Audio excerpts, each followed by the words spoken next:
તો ચાલો આજે આપણે બનાવીએ ચટપટી બાસ્કેટ પૂરી।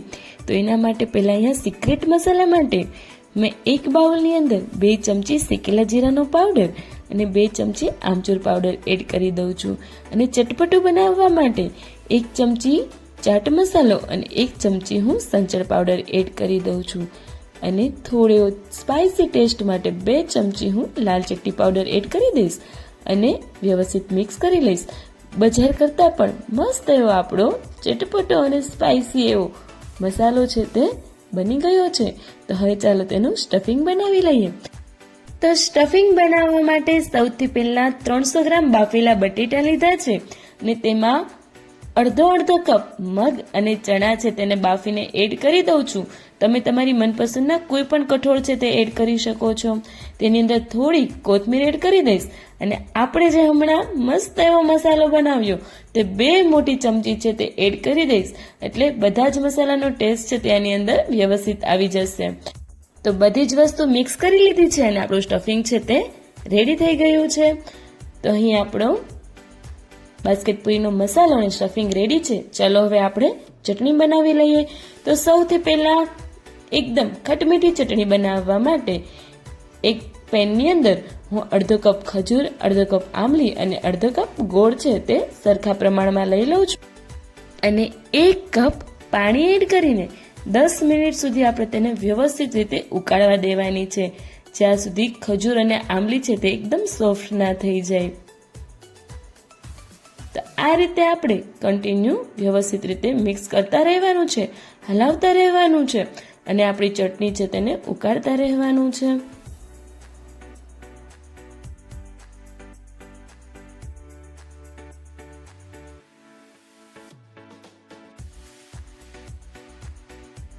તો 5 થી 7 મિનિટ થઈ ગઈ છે। હવે આની અંદર હું થોડું એવું મીઠું એડ કરી દઈશ।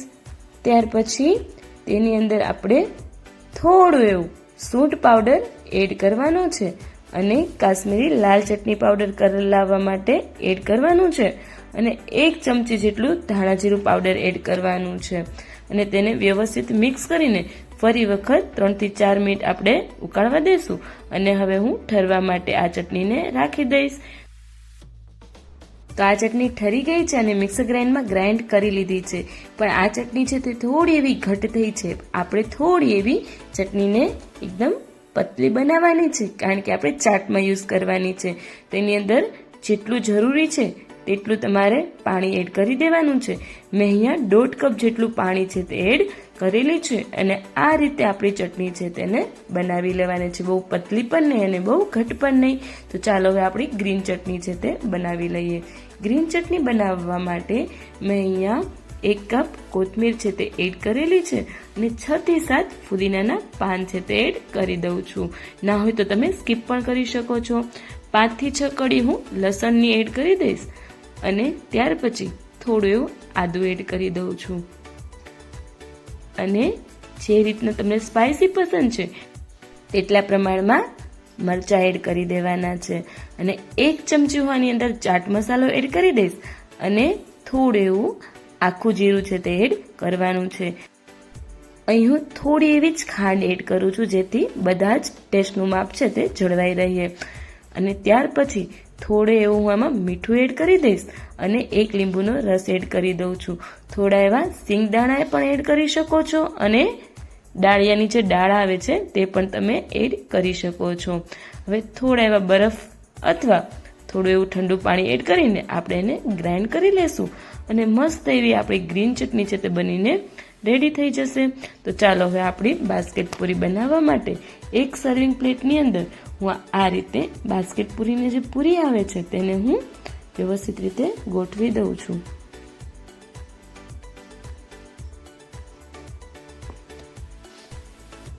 હવે સૌથી પહેલાં આની અંદર આપણું જે સ્ટફિંગ રેડી કરેલું હતું તે એડ કરી દઉં છું। ફરી એક વખત કહું છું કે સ્ટફિંગમાં તમને જે પણ કઠોળ પસંદ છે તે તમે વધારે ઓછા પ્રમાણમાં લઈ શકો છો। મેં અહીંયા ફક્ત બટેટા, ચણા અને મગ છે તે જ બાફીને લીધેલા છે। તો આ રીતે આપણે બધામાં જ સ્ટફિંગ છે તે એડ કરી દઈશું અને ત્યાર પછી આપણે આપણો જે સિક્રેટ મસાલો હતો તેને થોડો એવો છાંટી લેશું, એટલે કે એડ કરી લેશું. હવે દહીં છે તે હું એડ કરી દઉં છું, જે તમે વિડીયોમાં જોઈ શકો છો. દહીંથી આપણી બાસ્કેટ પૂરીનો ટેસ્ટ છે તે ખૂબ જ મસ્ત અને ચટપટો આવશે. દહીં છે તે બહુ ખાટું નથી લેવાનું, મોળું દહીં છે તે તમે એડ કરશો તો બધા જ ટેસ્ટનું બેલેન્સ છે તે જળવાઈ રહેશે.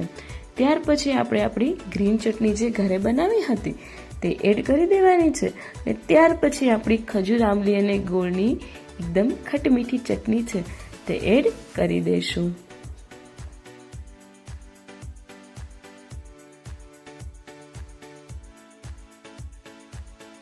હવે જો તમે ડુંગળી ખાતા હોય તો એડ કરી દેવાની, અથવા તો તેને સ્કીપ કરી દેવાની.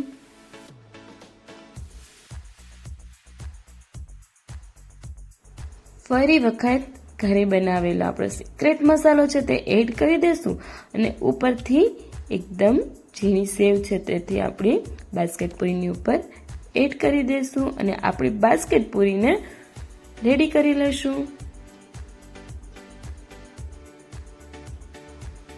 તો આ રીતે આપણી બાસ્કેટ પૂરી છે તે ખૂબ જ ઇઝીલી અને ટેસ્ટી છે તે બનીને રેડી થઈ જશે. હા, જો તમને ચીઝ વધારે પસંદ છે તો ઉપરથી ને ચીઝ પણ એડ કરી શકો છો, અને આ રીતે તમે બાસ્કેટ પૂરી છે તે ખૂબ જ ઝડપથી અને એકદમ સહેલી રીતથી ઘરે જ બનાવી શકો છો.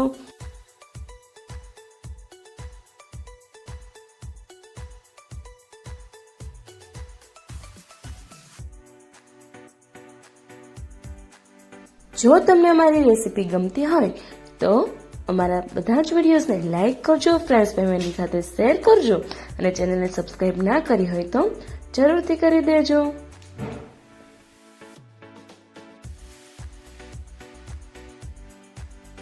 ચાલો હવે આપણે મળીએ આપણી નેક્સ્ટ રેસીપીમાં.